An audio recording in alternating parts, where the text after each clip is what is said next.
Let's make some saltfish for dinner today. Hello everyone, welcome back to Martincella. What's for dinner? This is exactly what we'll be making today for dinner. We're going to be having some saltfish. So here's my tasty saltfish. I picked it up off of from Costco. They are very chunky and thick from Costco, so you have to soak them. I usually soak mine for about a day. If you see that they're very thick like this, you can slice this piece in half because it's quite thick, so that you can get thinner slices that you can soak for the day. About this thin is what you are looking for.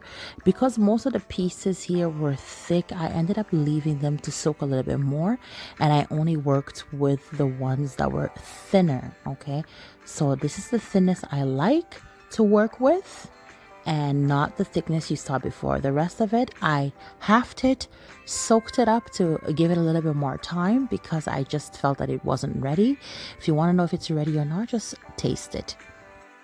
Now, if I was making the saltfish in a stew, I probably would have just left it as is. I wouldn't have soaked it more. And that would have been just fine with that thickness and everything. It would have been fine. But because I'm doing it a little bit different, I decided just to use the thinner ones.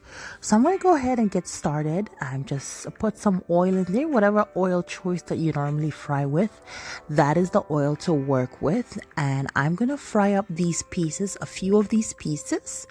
And what you're looking for is just, to get the oil hot. You put them in and they should be good to go. I like to put mine just a little bit before the oil gets super hot.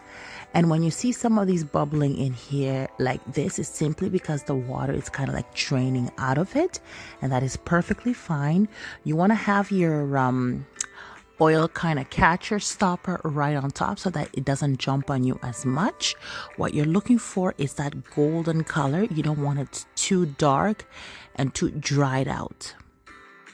So after a few minutes, the water will go down and you'll get that gold indication around the edges. And then you can go ahead and flip it around. Or if you don't see that and you're not quite sure, just double check. What I'm looking for again is that gold consistency here, which you're seeing right here. And this is how I like to fry mine. I don't like to over dry it too much. As soon as I see that goldness, I like to flip it around so that I just get the same goldness on the other side as well. Some people prefer to boil out the salt of this out of the saltfish, but I simply think that it just kind of doesn't fry as well as just soaking out the salt, because you'll get it a little bit more crumbly if you do decide to boil it. And so it's going to be more crumbling around more. I kind of like mine whole pieces. That's why I choose to soak it for the day. So these fish are ready. As you can see, the gold consistency color that I like. They're not too dry. They're just perfect gold. That is how I like my saltfish. Now you can go ahead and enjoy them like this, but I just love to top mine with a little bit something extra that just seals off the taste, and it's super delicious. And it's very, very simple. And the two ingredients I'm going to be using are just carrot and onion. If you want a little bit of spice to it, this would be the right time to also wash your Scotch bonnet or whatever pepper you have there, and just have it ready to do it in this nice vinaigrette mixture.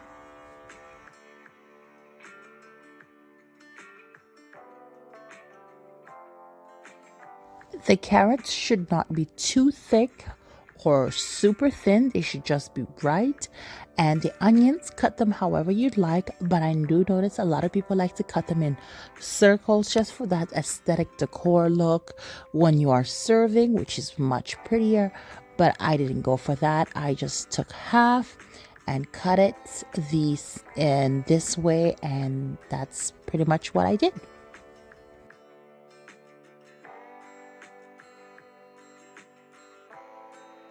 Okay, so what I like to do is put the carrots at the very bottom and the onions on top so that when I do pour in the vinaigrette is simmering the carrots first, so they're getting a little bit more softer, because I know that the onions, once they sweat out, they're already ready.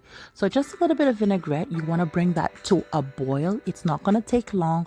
As soon as it boils, it simmers for like about 2 minutes, 3 minutes there with a lid on, then it should be fine. You're looking for a crunchiness in the carrot.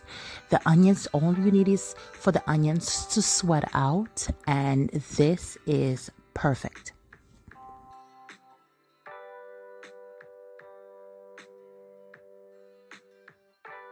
You want to go ahead and toss this onion vinaigrette all over your saltfish, and your saltfish is ready to be enjoyed. Thank you very much for watching this video. Don't forget to like and subscribe, and I will see you guys all in the next video. Bye for now.